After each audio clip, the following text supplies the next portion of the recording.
সকলোকে ধন্যবাদ জ্ঞাপন কৰিছোঁ। মোৰ এই বিশেষ দিন সকলোৱে ইমান ধুনীয়াকৈ মৰম দিলা, সকলোৱে উইচ কৰিলা। তো তোমালোকৰ বাবে আজি এটা গান ডেডিকেট কৰিব বিচাৰিছোঁ। সকলোৱে গানটো শুনিবা, তো কমেণ্ট কৰি যাবা কেনেকুৱা হৈছে।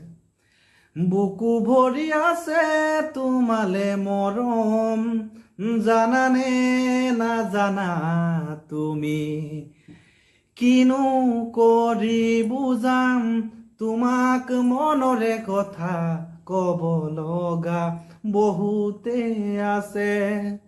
বুকু ভৰি আছে তোমালে মৰম, জানানে নাজানা তুমি, কিনো কৰি বুজাম তোমাক মনৰে কথা, কব লগা বহুতে আছে।